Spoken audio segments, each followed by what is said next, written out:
Well, welcome back. Hello. Welcome to episode 13 of the Brews, Books, and Barbells Podcast. What is it called when it's like the episode before the finale? I don't know. There's a name, right?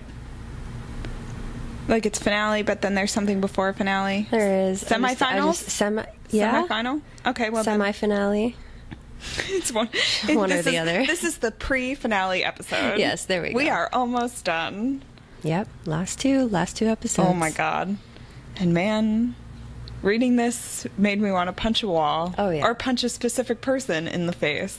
A couple people. Oh but yeah. god, yeah, there were a few people I wanted to punch in the face. Mm-hmm. Yep. Yeah. Keep listening to find out who. So let's dive right into our pre-workout of the day.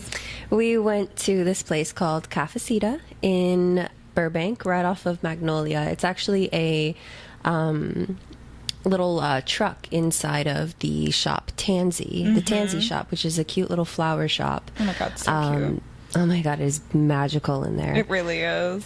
Very magical. They have a whole bunch of different arts and decor and plants and crystals and smudge and lamps and toys, and it's gorgeous. It's a fairy garden. It is a fairy garden. It really is. Yeah, and they had a cute little vendor there for jewelry. I know that spot does do some vendoring pretty often. My client has done a show there before, Nice. and it's so cute. They do a lot of weird little shows that I like. Yeah. It's very cute. But yeah, we went to this one shop in there. It's called Cafecita. It's woman-owned, all about sustainability, natural, organic products. Yep. And yeah, it's been pretty good. So what did you get today? Wow. I am the most basic bitch alive and got another pumpkin spice latte. Beautiful. But I liked that they make their own syrup in-house. So I was very interested to try theirs, especially because she told me that it wasn't super sweet. And I have to tell you, it's not. It's really good. It's like just the right amount of pumpkin. Beautiful. Yeah. Beautiful. What about you? I got a spicy mocha. It was between this or the ginger and turmeric latte, which I was very intrigued with, but I'll save that for next time. But yeah, this spicy mocha, it's really good. It's a very subtle flavor. Yeah. It's not like kick you in the ass spice. It's just a little like, oh, that's What cute. does it feel like the spice is from? I don't know. Maybe like, I want to say paprika, but I don't know. Imagine just dumping in some paprika into a mocha. I wonder if it's like I do not cardamom or know. something. Maybe it's very Like a subtle. small, like, yeah. More of like a cinnamon spice, but not the cinnamon, or like okay. an allspice, Yeah. or something. It's But it's something. good. I like it. I know. It tastes very much like a adult hot chocolate. An adult hot chocolate. I wouldn't mind an adult hot chocolate. It was with no alcohol though. Yes. I realized I didn't mean that kind of adult. That's why I hot said I wouldn't chocolate. mind an adult hot chocolate. No, wrong kind. Yeah. But this is it's very, very, very good. I like it a lot. That's awesome. Yeah. Yeah. I know, it's like the perfect way to start these next few chapters. So Yeah. here we go. We're just going to jump right in. Yep. So we are getting ready to go to Hibern. The only one who is not going to Hibern is Amryn. She's going to stay and take care of Valeris while everyone else goes. Yep. She notes that the cauldron makes the book seem harmless. So she does give a few warnings before everyone leaves. She was like, if you can't perform the spell and you can't move the cauldron, then you need to leave. Yeah. Just get out, leave. So they head to Hibern. Farah winnows with Moore, while Rhys, Cassie, and Az go in their own way, and Rhys stays back while Cassie and Az will catch up to Moore and Farah. They get into the castle. They can't winnow or anything because of the wards. So they get in, and immediately Farah feels drawn to the cauldron. So she's like, well, even if they didn't know where it was, I would know where it was immediately because I feel it. Mm-hmm. So they're wandering through, going through the mapped layout. Az and Cass keep going ahead and killing anybody who gets in their path. Very soon, they make their way down, and now they're in a room. And in this room, on a dais, is the cauldron. Dun, dun, dun. Ta-da! Sorry, I had to do that. No, it's like the perfect way to do this because it is like seriously a bad omen. Yeah. Farah can feel this cauldron. They all can, actually, because Az is the first one to note. He says, listen. And she says that it feels like a heartbeat. So the cauldron feels alive. Yeah. And there's some sort of pulsating going throughout the room. It's not just they feel it within their bodies, but within the entire area that they're in. Exactly. And it's making itself known. So Farah walks up to it because they know they don't have a lot of time. They've got to get this thing done. She walks up. She sees inside the cauldron is like this inky, swirling blackness. And she goes and puts her hand on it. And the minute she puts her hand on it, she feels everything. Power, weakness, pain, ecstasy, all of the human range of emotions. But nothing light. Nothing no life. No, there is no life. Because the cauldron is life and death. The cauldron's everything. And she is now no longer part of her body, really. So she can feel the book talking, she can feel the cauldron talking, and she can feel that they're trying to merge. And so she has the book in one hand, she's getting ready to get the spell, to say the spell, and all she can feel is the pull between the book wanting to be together. And it saying, we have to be together, we're supposed to be together, join us, join us. And of course, Farah gets sucked into this power void and puts the two pieces of the book, which she was not supposed to do, together. Right. And a powerful surge goes out into the world. And in that moment, Farah is no longer part of her own body. Right. She has no power over anything, including herself and the ability to say the spell. She's no longer able to say it. And in that moment, she's dragged back away by Az. He pulls her away. She notices her nose is bleeding, but she also hears footsteps. And who should make himself appear? Someone you would not think at first. No, but she notes that it's a man with rounded ears. Yes, so he's human. And eyes that she immediately recognizes. Dun, dun, dun. Jurian. The theme song for today's episode. Look, we're getting closer to Halloween, so why not? Yeah. Jurian struts down the stairs, and just it was a trap. It was a trap, and he makes it known that it was a trap. And so Jurian enters the room, and as Jurian enters the room, Reese appears as well. And it's noted that Reese takes the book from Farah, one, so quickly that she doesn't notice it and how swiftly he moved, but he also takes it and hides it because they do not want Jurian to know that they have the book or see that they have the book. And in this moment, Farah realizes that she has failed, and she starts beating down on herself at that time of, I've failed, this was the one thing I had to do, and she was out of her body at that point, which, give yourself a little bit of slack because you didn't know you would not be able to say the spell from what you were feeling within just the touch of that cauldron, how powerful it is. Do you think she should have, because I kind of got like a little ticked off at her. Okay. Because I was like, you were given one rule by the most powerful being that you know, right? Yes. Amren is the most powerful, probably, other than Reese. And she got that warning. She knew that warning. Yes, she heard the cauldron, but at that point, she was still part of her body. She still could have not done that. Or she could have said something out loud, being like, hey, I'm having a really hard time. They're calling to each other. They're making me put them together. And I was getting really, I was no, like, I agree. Girl. The one thing you were said not to do, you still did. Yeah. And reading it, she makes a note where saying, like, Amren was wrong. No. I'm not going to think Amren is wrong. I would never think Amren is wrong. No. And, like, neither would Farah, though. Yeah. Well, then, because she tried to stop it, too, and Cassian was like, let her do it. Yeah, I know. Let her do what she needs to do. I don't know. That was... if the woman that is all truth says not to do it, in addition to the most powerful being telling you, hey, don't do it. I don't know. Don't do it. Yeah. Yes. Okay, yes. cool. No, you're not. I was crazy reading in it that. and I was like, I'm going to punch you in the face. And then when you sit there and you're like, I failed. Yeah, bitch, you did fail. Yeah. Like, Yeah. I was like, oh. Anyway, tangent over. Farrah got me in this. Right. In this moment. Agreed. Yeah, so first thing Jurian does is ask where Miriam is at. And Moore goes ahead and lies to him, saying that she died in the, what was it? Where were they on the way to? It was overseas. She died overseas. Yeah, she died in some battle. Yeah, some battle overseas and whatnot. And he tells her that that's a lie, and that you were never really a good liar. But she always was a liar.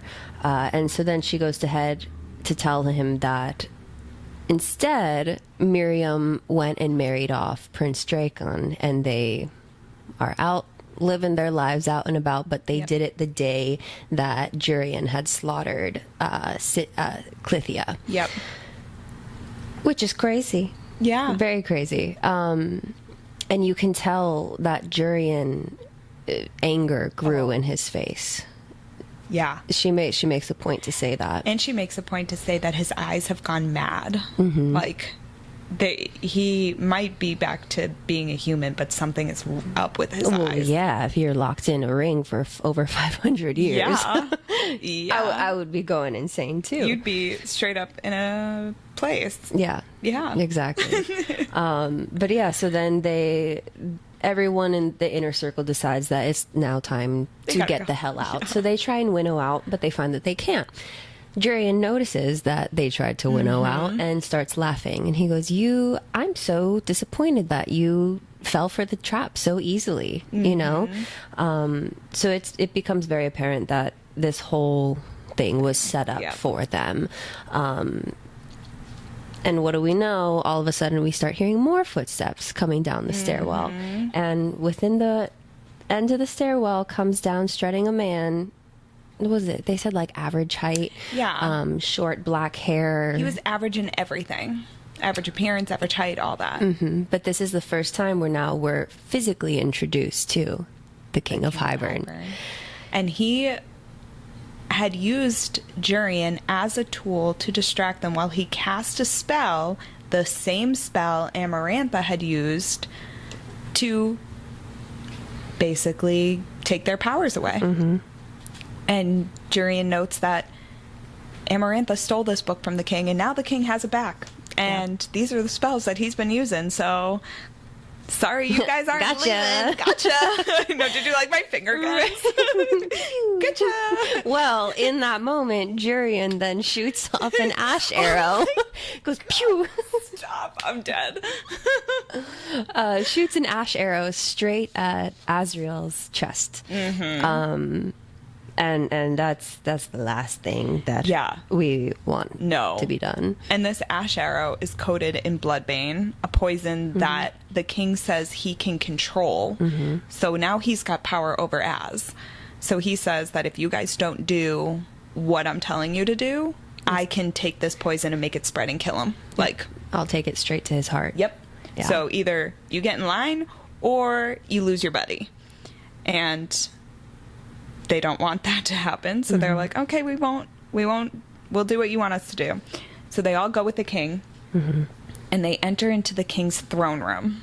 Which is made of bones and humans. Yes, human bones. Crazy. That's what his throne is made up of. And the king now says to no one in particular, now that I've upheld my end of the bargain, I expect you to uphold yours. And who the fuck should walk out? Dun, dun, dun. Tamlin and Lucian. Motherfucker, I have never hated someone so much in my life as I hated him in this moment. Yeah, the last people that you would, reading it first and second time around, I thought both times the queens would come out. Yeah, I mean that's who I thought would come out first, but no, this bastard, this mother effer, decides to come out, and we find out that Tamlin has now made a bargain with the King of Hybern. And if the king gave Tamlin Farah, he would allow Hybern forces to enter through the spring court and use it as a base while he removes the wall. And not only that, but he volunteers Farah to help the king in any way he needs. Right. What? And then this of all things, he holds out his hand and says, "Come," to Farah, like she's a dog. Yep. I'm sorry. I have no words for how angry I was when I was reading this. I literally was like, you bastard. First of all, you just sold out not only your people, but all the humans. And the girl that you say you love, you just sold her life away. Right. Again. Oh my God. Yeah.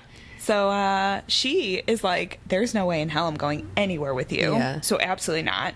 The king says she'll agree when she understands what the final piece of the bargain is, which he doesn't say right away, but he also goes on to be like, and you will break the bond that you have between you and Rhys. Mm-hmm. Because how could you still give a week of your life away to your husband? Right. But also, they don't know that it's a mating bond. It's just the bonds from the bargain from Under Mountain. Correct. Mm-hmm. I know. Yeah. So. And Rhys was trying not to come forth more or anything so they wouldn't sense their mating bond together, which we covered that last episode as to that is an actual thing. Yeah. So here we see it in action. Because the last people we would want to find out about that is especially the King of Hybern. Oh, yeah. More so than Tamlin, too. Fuck Tamlin. Fuck Tamlin. But, yeah. This guy, no. Well, because the king even says, there were other things that we wanted here. We wanted to kill the High Lord of the Night Court, and we also wanted to know who was his closest friends. And then he goes on to be like, actually, that was Jurian's wanting to know that because it bothered him that you didn't say anything for 50 years. But come on, the king wanted to know so he could exploit Rhys. Like, it's a two-way street there. Right. And Farah is Meanwhile, Tamlin is still trying to get Farah to go with him. And Farah's still being like, no, I'm not going anywhere with you. But this asshole tries to, like, lunge for her. And in that very moment, she broke whatever was holding her power. She broke that spell and was able to winnow away just as he was trying to get her. So now the king knows the extent of her power. Right. Which is not a good thing. Right. It's actually really bad. Yeah, and then it's noted at that point too that that's when the King of Hybern notices through whatever way that there is the mating bond between Rhys and Farah, and he vocalizes that, and that does not sit well with Tamlin, because Tamlin gets this feral look, has this feral growl that she said sounded more animal than human as he's staring down Rhys, and now wants to lunge after Rhys. But best question from him, he goes, "What did you do to her?" Yeah. And it's like, let her live her life. He didn't do anything. Oh my God. And then Farah goes to, she calls Tamlin out. She calls him a spineless, stupid fool, which I loved. Good way to curse him out, Farah. And she's like, do you understand what you did? Do you know what he wants to do with the cauldron? And the king's like, oh, I want to do a lot of things with the cauldron. And Farah tries again to use her powers to stop whatever's happening. And as she's trying to grow her wings and talons, the king then takes her magic away again. Yeah. So now she's left powerless. And that's when Farah loses her shit. Right. She's like, if you take me from my mate, I will destroy you. I will destroy your court. I will destroy everything you hold dear. Right. And the king goes, no, you won't. I don't care. Yep. Because here's why you won't do it. And then the doors open. And out come the 4 remaining queens. And behind the 4 remaining queens are fucking Nesta and Elaine. Yeah. Bound and gagged. Yep. Yep, in their nightgowns torn, dirty. Elaine's weeping the entire time. Nesta is described as a hellcat, which I love that. Yes. That was great. That's a great way to describe her throughout the entire series. But she's described as a hellcat, kicking and screaming and everything. But you can tell mainly looking after Elaine at that point, too. Yeah. And the king reveals that he knew the entire time what Rhys was looking for. He was like, the minute I found out that you were looking for the books, the two halves of the book, I sent Jurian to become the liaison to the human realm to get the queens on my side and aid in my cause. Yeah. And he reveals that he was feeding them all these lies about the Night Court and how they're going to destroy and how their aim is to ruin and all this stuff. Yeah. And the queens, from the very, very beginning, were always on the king's side. They were never on the side, so they were just dragging them through, like, all that. And we find out that the reason why the queens even agreed to this is because the king promised them eternal youth by having the cauldron turn them fae. Yeah. And the queens demanded a demonstration so that they know it's safe and they know that it will actually work. And this is when the sisters come into play. Right. Because the king wanted to know who Pharaoh would want to spend eternity with. Right. Then you find out the bitch who sold them out, Ianthe. Yeah. The queens wouldn't sell them out, but Ianthe did. Yeah. And when Pharaoh realizes that Ianthe was the one, yeah, man, she then even understandably beats herself up even more because she realizes that she had been the one that told Ianthe everything. Ianthe had asked, what of your sisters, where do you live, blah blah blah blah blah. And meanwhile, this is back to book 1 when Ianthe is supposed to be Pharaoh's friend in the spring court and be there for her and all this kind of stuff, when in reality that was, now we learn, was a setup the entire time. Which again, props to Sarah for foreshadowing that, because you do not think that. No. Like, after the first book, we're like, yeah, fuck Ianthe, I hate Ianthe. But then here, it's really like, oh, you, oof. Yeah. Some big words are wanting to be said right now. And, Pharaoh realizes that, she fucked up. She didn't mean to, but she fucked up. And I bet the betrayal she must have felt in that moment too was crazy, because it's not only betrayal from Ianthe, but like from Tamlin again. Yeah, but to this extent, doesn't know. He had no idea that this was even going to happen. Right. He had no idea Ianthe even did this. He didn't know the sisters were involved. He's like dumbfounded during this whole thing, fucking as he should be. Yeah. And clearly is like feeling very bad at this point. Yeah. And I do give him this, where he, then goes after the king and was like, that was not a part of our bargain. This is not what I wanted, which sure, but at the same time, like, what do you expect? You're going to the worst, most evil person other than what Amarantha was, and he was Amarantha's leader. In a way. Exactly. So he's how many times worse than her? Exactly. So why would you still go to him and make a bargain with him? He's not going to he's going to try and get everything he can out of the situation.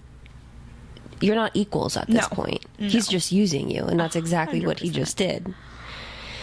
Ugh, and stupid Tamlin. It's like, the king, what a fucking master manipulator, because not only has he just manipulated the queens, but he manipulated Ianthe anyway. Yeah. By painting this like vision of the high priestesses taking over instead of the high lords. And that's what made Ianthe want to help him. Right. Which is funny, because then we go back to Rhys, to Tamlin, when Pharaoh asked him, is there any high ladies of the night court? And he laughs about it like it's some joke, like that's pathetic, that would never happen. Yet here, the king of Hybern is doing the exact same thing, even more. And Ianthea's like, sure, yeah, let's do it. Of course. Yeah. So that's some crazy manipulation. If yeah. And it just shows how much the fae are, like, only about power. These fairies just want fucking power. And it's disgusting. And these queens, these fucking queens, Right. selling their souls basically for eternal youth to stay alive forever. Sounds like Hollywood. Girl. When I was going through, I was like, oh, that's how I got the idea for what we'll talk about later. But I was like, oh my God. Yeah. This sounds very familiar. But yeah, so at this point, they're getting ready to do this. Everyone wants to charge the king. The king's like, well, I think you guys should take cover now. And, like, unleashes this blast of power that has Rhys covering Feyre and Cassian trying to cover Az because Az can't protect himself. And as Cassian's trying to protect Az, his wings are absolutely shredded by this power. Just, like, torn apart. Yeah, and it's just the roar of his scream that echoes through the entire room. I can't. Yeah. And, like, everyone starts losing their mind. More tries to go after the king. The king then shoots, like, poison through Az.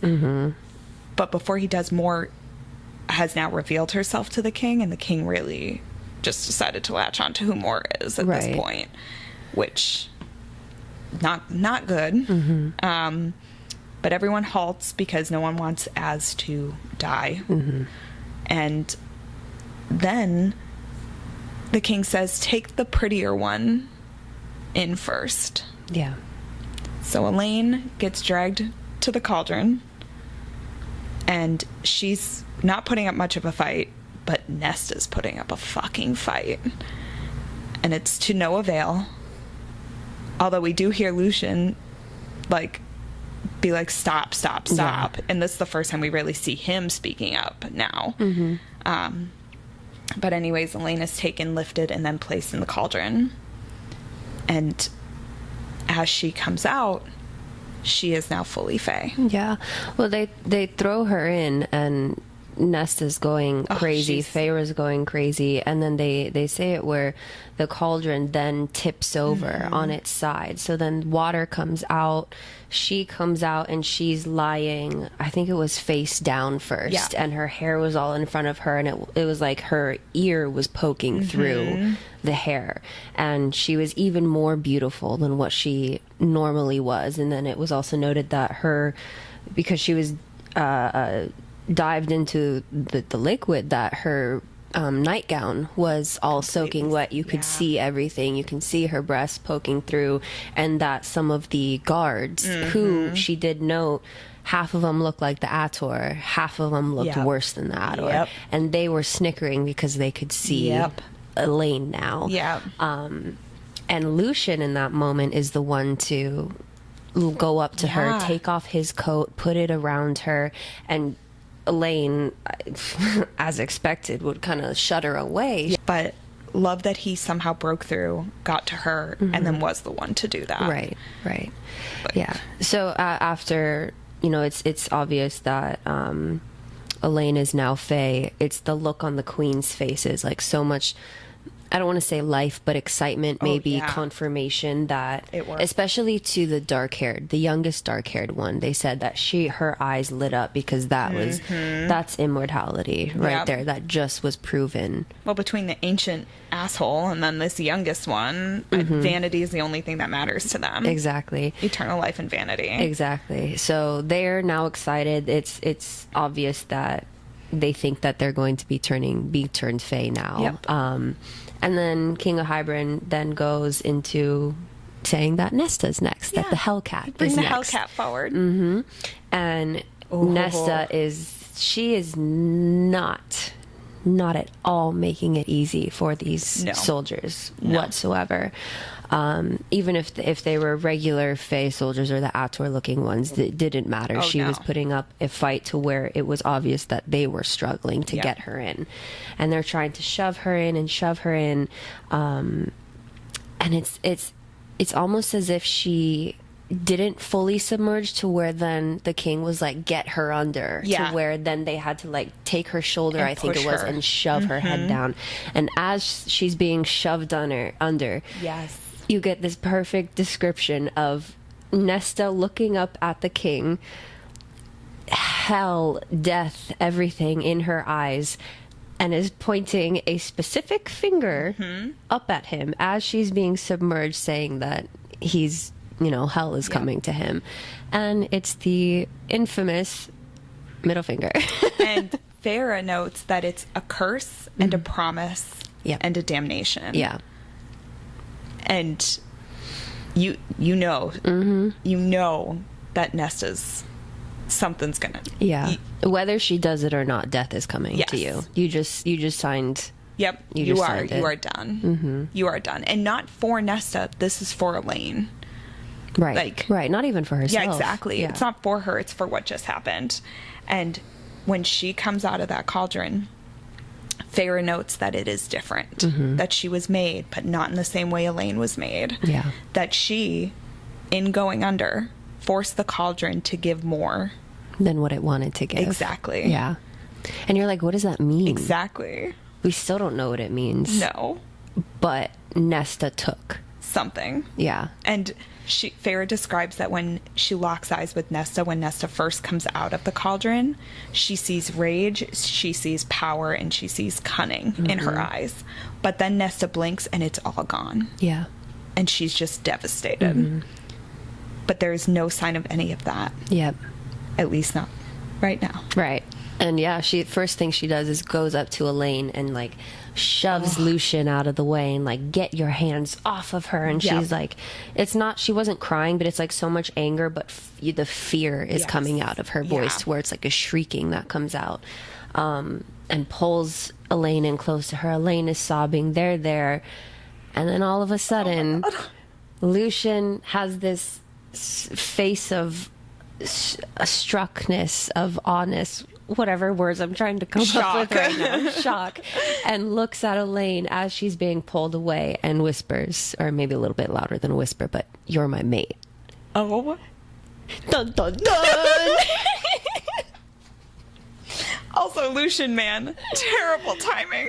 Yeah, no, read the room, brother. not the time, but great for us readers to then be like, slap in the face, like, or like backhand out of nowhere and just be like, mic drop, here we go. Seriously. What the fuck? Yeah. Yeah. Oh my god. So now we have the two sisters, now Faye. We don't get anything else with the queens right now. Lucian now apparently found his mate. Asriel's... Is he dead? Is he alive? We don't know. I don't know. What Poor about Cassian? Reese? I don't know. What's Farah doing right now? What is Jurian doing? What the fuck is going on? Yeah, shit just hit the fan. Shit really hit the fan. Yeah. Yeah. There was a lot in this. But the main thing that struck me that you just said previously is like the queens reminding you of such a Hollywood thing. Like the vanity, the eternal youth, like all that bullshit. And I kept thinking about how everyone wants like a special pill fix. Everyone's looking for that secret thing, pill, secret fix, that quick. I don't need to. Yeah, the quick fix. That I don't need to work hard, but it'll happen. Something will happen. And you see it all the time, not just in Hollywood, but it is very evident in Hollywood. Like everyone just wants it right now. And it's so prevalent in diet culture and in the fitness community. I see it all the time. I know you see it all the time, but everyone's looking for the easy way out. Like you hear it, my clients even say it. They're like, oh, why is it taking so long? And I'm like, because it does take a long time. It's supposed to take a long time. And you see all of these like diet pills, even what we were talking about last week with the coffee. Deep bloating. Yes, the deep bloating. Deep bloating the sweatband things that you wear that will make you shed weight. Oh my god. Sweet sweat, ladies. Sweat. Dump them. Say it like 5 times fast. Sweet sweat, sweet sweat, sweet sweat, sweet sweat.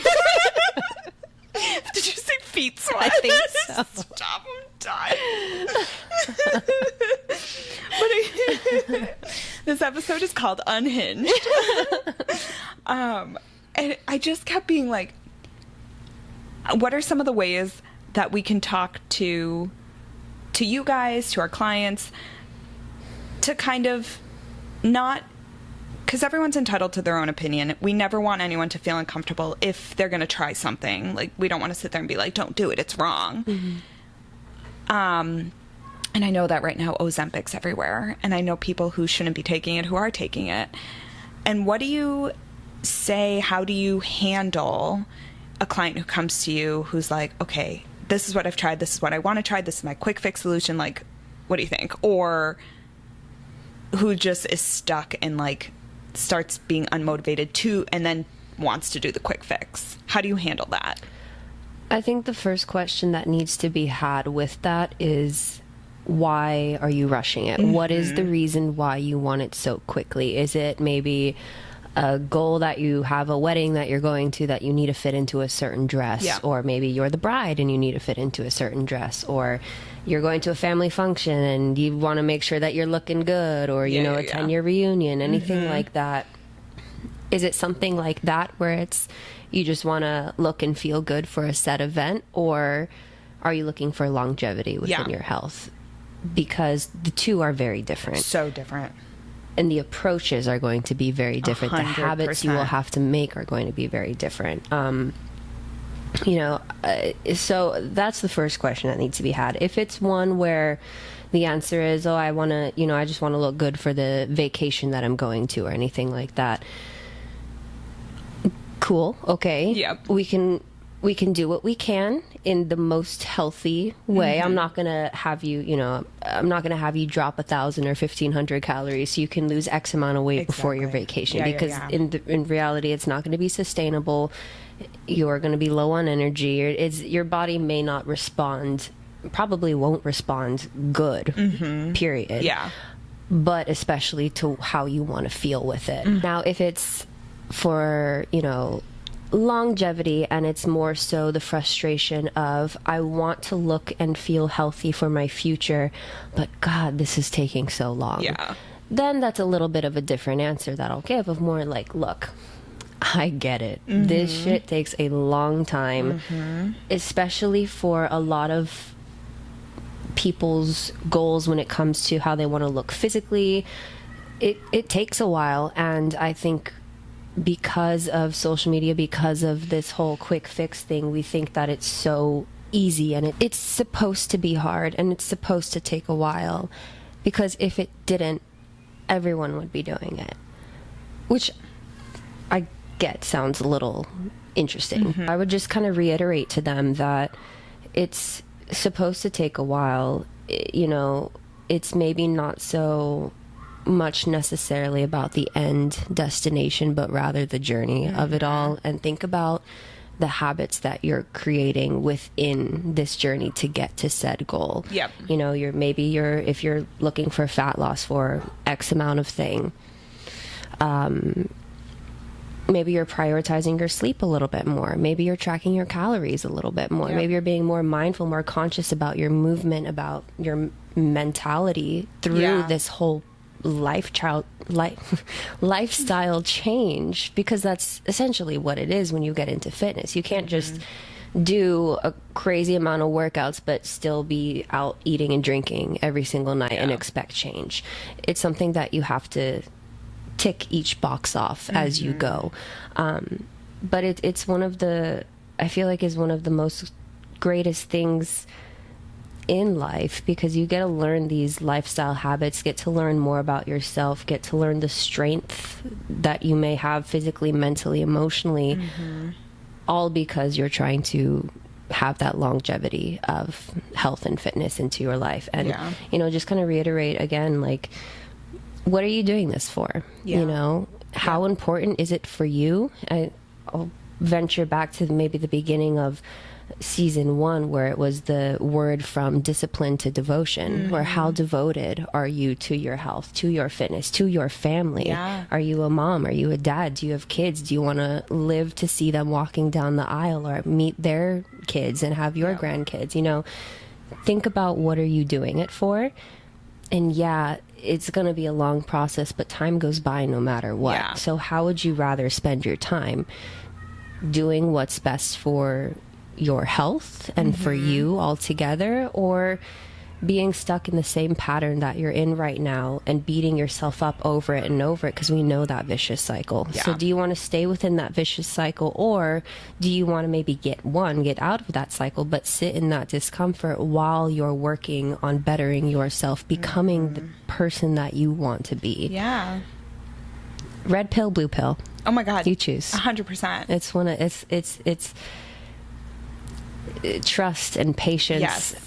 Are the two biggest things, but also the two biggest things to trust on. Yeah. You know, and it's not easy. Just do it. Yeah. Shia LaBeouf, just do it. Well, it's like, it's so interesting because a lot of people don't trust the process. And literally you hear that phrase all the time. Trust the process. I get it. It's annoying as fuck. And it's hard because it is hard. Yeah. Like, you have to put in a ton of work watching yo-yo diets, like, and doing yo-yo diets. Like, I watched, like, my mom do Weight Watchers, and then I think all of them, and I did all of them. I did like a cabbage soup diet, and then I almost fainted in school once, and like it was pretty gnarly. And then I like binge ate a tub of ice cream because I was so hungry. Yeah. I have done every single thing, and I've watched a lot of women in my family do the same thing. And recently, my mom decided to do a detox, like a cleanse, and I was like, oh my God, no, I don't want to hear anything about this, because she's done everything, like the juices, all that stuff, and none of it works. Like, and none of it really works for anyone. And the marketing for it is amazing. Oh, the marketing is genius. I mean, come on, to drink a bunch of juices, lose a bunch of weight, how great is that? Yeah. It is. Guys, please don't. Like, there's other ways to detox and cleanse your body without having to drink a bunch of sugar. Well, look at the pattern of it. You look at keto, you look at maybe not vegan, but vegetarian, whatever. You look at every single paleo or trendy diet. What is the pattern there? It's an elimination of something. What is an elimination? A caloric deficit. Yeah. Yes. No matter what, it is still a caloric deficit that you are doing. So why is it we continue to, oh, well, no, I don't know how many, or I'm eating this amount of calories, but I'm not seeing any weight loss happening. Well, one, back to the question we've always asked is, one, how are you properly tracking? Are you actually tracking? Are you actually eating less than you think you are? Like, right, exactly. So are you properly tracking? But two, all these trends, diet trends, have trends within them. So why are we saying, again, not trusting the process and going into, no, it doesn't work that way. Yep. But it is still the same pattern in every single diet. Yeah. It blows my mind. Beats me. I know. And so she's telling me all about this, and I'm like, okay, what is this detox? What is it? She goes, well, it's actually just more of like eating whole foods. And I'm like, okay, I'm dead. I've been talking about this for years because this is my life. That's how I eat. I eat a lot of things. I love veggies. I love whole foods. I'm very much a believer in it. And I've been trying to introduce that to them for a long time. And I am getting calls now where she is like, I feel so good. I have never felt better. Like, and she looks happier than ever. She even said like her inflammation's better because she's cutting out processed sugar. She's cutting out all the stuff she used to be eating that didn't make her feel good. And I'm like, oh my God, but it's taken her months. Like, she's been doing this now for like 2 or 3 months, and she's finally reaping the rewards of it. But I'm like, this is what I've been telling you. And it's amazing. It's wonderful to see as like as a daughter. Like, I get to watch my mom be happier because of the food she's putting in her body, even though we've been trying to do that for years. It's like, I told you so. Yeah, exactly. Yeah. And I use that with my clients too. And I'm like, look, it is annoying as hell. I get it. Tracking, eating clean, cutting out the things that you really like. But my mom's sending me recipes for sweet potato brownies, and she's like, these are really good. They're fantastic. I'll have to try and that. They are so clean. Yeah. Nothing processed about them. Tastes like a fudgy brownie. I she had me make them, and I made them, and I'll send you the recipe. But we'll drop the recipe too. they're fantastic. You can thank Nancy for them. But there's so many options for us that is not just here, do a quick fix. Mm-hmm. It becomes a lifestyle, and then it becomes easy because it is your life. Well, it's you're building those new lifestyle habits. Exactly. Once, of course, when you first start doing it, it's going to be complicated. It's going to be hard. It's going to be annoying. But that's what everything is. 100%. It's literally your job is that way too. Like, exactly. Of course, it's going to be within your fitness and your health. When you first start working out, when you first start drawing or anything like that, it's going to be hard. But practice makes perfect, or practice makes progress. I like that. Practice makes progress, which is better than nothing, than staying stationary.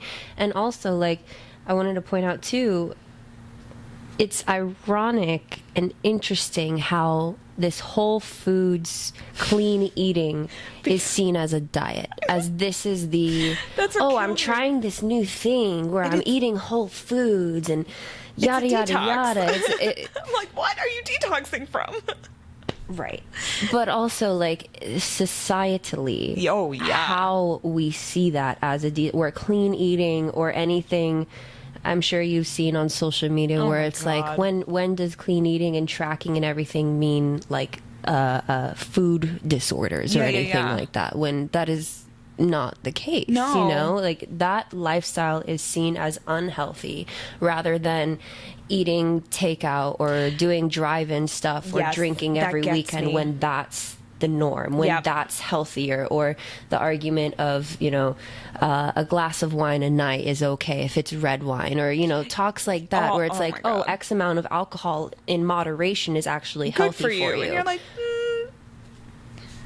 but like, when there's plenty of research, which actually will link it as well. There was a study that came out that's showing that even moderate alcohol consumption is not healthy for you. Forget about, you know, gains wise and everything, because we've talked about that and how but it alcohol disrupts so much. Exactly, that it disrupts so much within the body, and that it's overall, even in moderation, not good for you. I mean, we're not telling you, I enjoy a glass of wine. I know it disrupts my sleep. I have a very low resting heart rate. If I drink wine, my heart rate is through the roof at night. Like, that's how it disrupts me.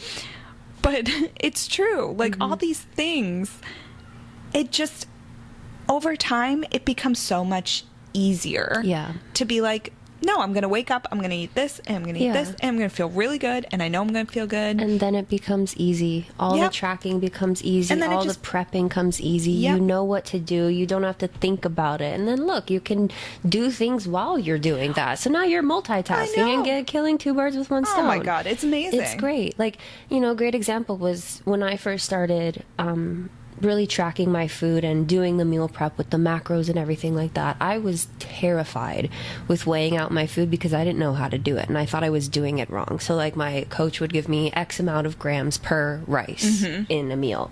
I would measure that, and it would look so small compared to my normal portion that I would just pop on my plate and eat. Yeah. And I would throw myself off and confuse myself and think like, oh no, this isn't right. What if I do these macros wrong? What if I'm actually eating a lot less or a lot more than what I'm supposed to? And so there was a lot of anxiety buildup with that. So I understand so much that is a thing when it comes to tracking, and why tracking and meal prepping is so hard for most people because they don't know how to do it. But I think I've talked about this before, maybe on my Instagram or on the podcast, but I was like, once you learn how to use your food scale, you're gonna breeze by. You just pop the thing on, press the button, put the food in, weigh it, and you're done. And then it becomes it's such an easy process. But again, like with anything that we've said, it's going to take some time at the beginning, but the more practice, the more progress. And like, just another note, and tracking is very triggering for some people. For me, it used to be very triggering for my eating disorder. Like, it would cause me to go bonkers, and I'd be very meticulous. But now that I've been doing it for some time, and I've also been doing a lot of work on the eating disorder portion, I'm able to go into tracking and not focus so much on the fact that I'm tracking. I don't go, okay, today I'm going to track this. I focus on my protein goals is the main thing I'm hitting. And then I just let it go. Yep. And it's taken a lot of work to do that, but it doesn't have to be intimidating forever. Like exactly like what you were saying. Just practice it. If it does trigger, step away. You don't have to do it. Just make a note of what you're doing. Mm-hmm. It doesn't always have to be one set way. Your way might be different than someone else's, but as long as you're doing it for you, then that's all that matters. Mm-hmm. And I wish I could go and tell these queens that eternal youth from a cauldron is not the way to do life. You live, you die. Get over it. Yeah, you're human. And you claim to hate Fae. Right. And now you just want to be eternal forever. Like, what? Yeah, now you want to be what you hate. Yeah, you are hypocrites. What, life? It's hypocritical. Yes. And again, we could say that about a lot of certain things that are happening, but we won't, because I think that's a great place to, like, bow out. Right. I like that I tied that in full circle there. Wasn't that good? That was great. I know, I'm proud of myself. All right. Well, now we'll get into our thorn and rose then, since that was wrapped up so beautifully. Wow, I did it in a bow and everything. Yeah. Okay. Thorn. I mean, this whole part was a thorn, but Tamlin is my thorn. Mm-hmm. It's a toss-up between Tamlin the king, Ianthe the queens, but Tamlin I'm going to go with. And my rose, is there a rose, though? Can I find a rose in all of this? See if you can find one, even if it's like a baby rose. Okay, well, my baby rose or maybe a petal. You're such a fucking loser. You're just a petal. This is our Saturday night. Yeah. It is, though. Okay. My petal is Nesta's finger to the king. Yeah, that's great. That's actually great. A whole rose. I'm going to give a whole... It's a whole bloom. It's a whole rose. blossomed... Yeah. Okay. All right. What's yours? My thorn... same, but it would have to be Ianthe in the situation. Mm-hmm. That was when my hatred really sparked for her. I don't hate a lot of people. A lot of characters, but she's my number one. She takes Tamlin for me, for sure. Rose would I want to say Nesta, but this is kind of contradicting in a way. I really did in the end like how Nesta and Elaine were made into Fae, because yes, now hear me out real quick. If I were Feyre and my sisters were in that situation, of course I wouldn't want them, like especially Nesta, like to not have that be done to them. Yeah, of course. But in the end, longevity wise, yes, I see. I got my sisters with me for life. You know? I mean, is it really that bad? Now you have your sisters for eternity, you know? It might be a long road ahead of you, but, like, they're not going to die. It might be a long road. It's eternity. Right. That part. And Nesta's pretty pissed off. So. Right. So... But no, I 100%, you know what I mean? Yeah. To be selfish in that way and be like, yes, I have them forever. She won't have to mourn them. That's very true. She won't have to deal with their death. That's very true. That we know of. ... Dun, dun, dun. Dun, dun, dun. But yeah, so those would be my thorn and rose. All right. Yeah. Yeah. Yeah. Oh my gosh. I like it though. Yeah. Wow. So let us know. Email us at brewsbooksbarbells@gmail.com. Let us know your thorn and rose. Yeah. If you can find one, it can be a petal. I'm gonna like literally. It can be like a shred of a petal. Yeah. It can just be like that. Or the little leaf that's on a. Right. We're just making shit up now. Yeah. All right. But please email us. We're so close to the end of this book. One more episode. Oh my god, the next few chapters are fucking bonkers. Yep, closing out with the finale next week, so bang. You'll make sure you want to join us on Tuesday, and we will see you on all platforms. Yes, we will. Bye.